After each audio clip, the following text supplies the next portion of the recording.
మనకి లిపిడ్స్ అనేదండి దీంట్లో LDL cholesterol అనేది మనం బ్యాడ్ కొలెస్ట్రాల్ అని, హెచ్డిఎల్ కొలెస్ట్రాల్ అనేది గుడ్ కొలెస్ట్రాల్ అని, అండ్ ఇవి కాకుండా ట్రైగ్లిసరైడ్స్ అనేది, టోటల్ కొలెస్ట్రాల్. ఎక్కువ ఈ 4 మనకి తెలిసినవి.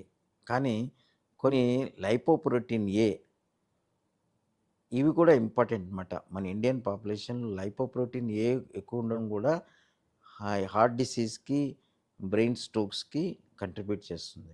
అయితే ఈ లిపిడ్స్‌ని మెజర్ చేసేటప్పుడు కొన్ని ప్రికాషన్స్. మనం ఓవర్ నైట్ ఫ్యాటీ ఫుడ్ తీసుకోకూడదు. అప్పుడు ఫాల్స్ వాల్యూస్ వస్తాయి. అట్‌లీస్ట్ ఒక 8 అవర్స్ అయినా ఫాస్టింగ్ ఉండాలి. ఆ 8 అవర్స్ ఫాస్టింగ్ తర్వాత శాంపిల్ కనుక ఇస్తే without any high fat content diet night లేకుండా తీస్తే కరెక్ట్ వాల్యూస్ వస్తాయి.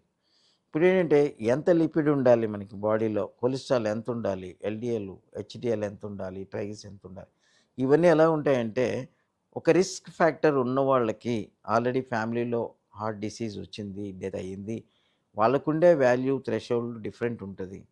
ఏమి రిస్క్ ఫ్యాక్టర్స్ లేకుండా, ఏమి జబ్బు లేకుండా ఉన్న వాళ్ళకి వేరే వాల్యూస్ ఉంటాయి. బట్ ఓవరాల్గా ఏంటంటే మనం ఈ కొలెస్ట్రాల్ 200 కంటే తక్కువ ఉండి, ట్రైగ్లిసరైడ్స్ 150 కంటే తక్కువ ఉండి, ఎల్డిఎల్ కొలెస్ట్రాల్ ఒక 130 కంటే తక్కువ ఉండి, అండ్ హెచ్డిఎల్ కొలెస్ట్రాల్ ఒక 40 కంటే ఎక్కువ ఉంటే యూజువల్గా ఐడియల్.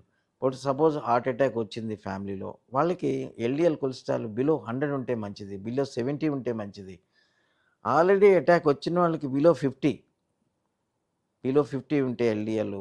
అందుకని ఏంటంటే ఈ లెవెల్స్ థ్రెషోల్డ్స్ మారుతూ ఉంటాయి. పేషెంట్కి డిసీజ్ ఉందా లేదా, వాళ్ళ ఫ్యామిలీలో రిస్క్ ఫ్యాక్టర్స్ ఉన్నాయా లేదా అన్న దాని మీద ఉంటాయి. ఇది చాలా ఇంపార్టెంట్.